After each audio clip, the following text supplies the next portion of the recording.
Hi. Hi, doctor. Nice to see you. Nice seeing you too. Yes, tell me what follow-up questions you have before your hair transplant. Sure, for sure. Yeah. First of all, thank you for your time. No, that's all. My first question is, let's say down the line, 10, 20 years, if I want to shave my head at that point, and will it look odd with the transplanted hair on top, and especially the beard hair because it's a little thicker? Like, will that look? Have you seen people, for example, shave their head after a transplant, and how does that look? Yeah, there are many people who shave their head after hair transplant. Your shaving head could be a fad, hairstyle fad at that time, or a shaved head might be required when baldness progresses and you don't have enough hair to cover up. So these are the instances in which patients have shaved their head before. So as far as the marks of hair transplant are concerned, the marks of hair transplant in the planted area will not be there. See, scarring happens when we leave a punch. Okay, and that's true. Yeah, scarring happens when we leave a punch hole and allow it to heal on its own. That is called healing by secondary intention, where scar tissue forms and healing occurs. So that forms scar. Okay? This healing by secondary intention happens in the donor area, not in the recipient area. In the recipient area, we make a slit and we feed a graft into it. So the graft and the native recipient area, they co-apt, and very little scar tissue is formed in the recipient area because the healing is by primary intention. That is, the margins are co-apted in the recipient area. Whereas in the donor area, the healing occurs by secondary intention by scar tissue formation. So therefore, in the donor area, there will be small spots of white spots, paler spots than the rest of your native skin, which can be made out at times from close by. But if it is, and if you have a clean shave, I mean, these marks are not made out even with 1 or 2 days stubble. But if you have a clean shave for those 1 or 2 days, it will be made out. If you want to have a clean shave, then you will need to do something called scalp micropigmentation if you feel that these are not the small dots that I want. And that's a very simple procedure, scalp micropigmentation. After you get scalp micropigmentation, there is no chance that anybody can tell that you've undergone a hair transplant.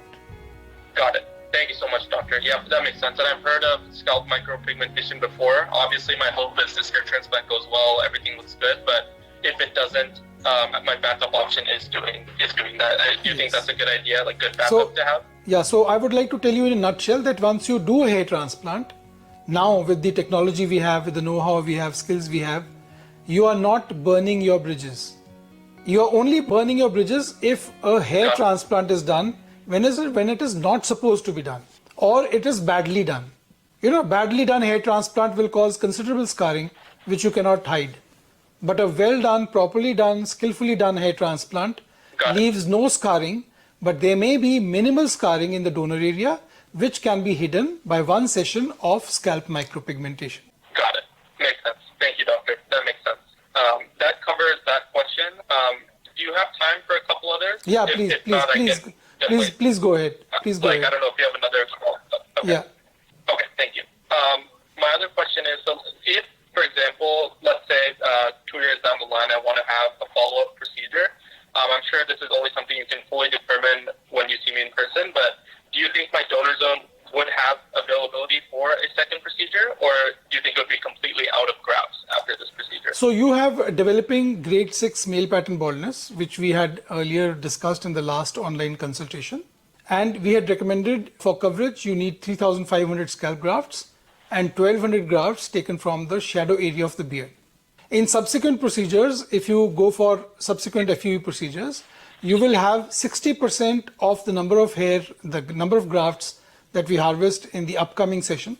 So if it is 3,500, it will be around 2,000, 2,200, at times 2,500 grafts we can harvest in the second session after 6 months without it being called over harvesting, without skin show happening. And then we have a lot of body hair. In your case, you have a lush beard. And we can also have another 800 grafts from the shadow area of the beard. And this is a large number of grafts. But if you are taking finasteride, this situation of second procedure will not arise. Or even if it arises, very few grafts will be required. Got it. Okay, makes sense. Thank you, doctor. So to summarize, you're saying even if a second procedure of 2,000 grafts is needed, there will still be enough hair in the back to not make it look over-harvested? Yes, yes. Got it. Awesome. Thank you, doctor. I guess one other question I had was, I'm just taking a look at my notes here. Is there a chance when we go there that the surgery won't be possible? And the reason I ask is I'm traveling from the U.S. in Seattle, so if that's the best outcome, I understand. But I'm just curious, is there a chance of that being the case when I get there? Surgery can get postponed. Usually online consultations are quite accurate. There is variation of only about 10 to 15% in graft count up or down. A surgery can get cancelled because of some reasons. They have been cancelled before. The reason could be that you have not disclosed some medical information which precludes the performance of a surgical procedure. Secondly, you might have diabetes and it is not in control, and we come to know that you have diabetes, or something new arises, a medical illness during your visit, due to which this may not be possible. So you have to have a good health. You have to have investigations done beforehand, because regular checkups, medical checkups are done all over the world, annually or biannually.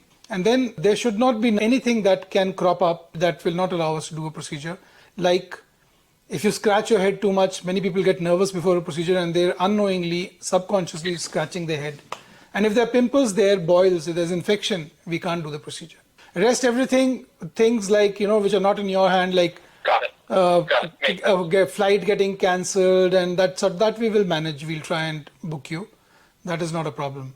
But medical issues should not be there, because we can't get around that so quickly.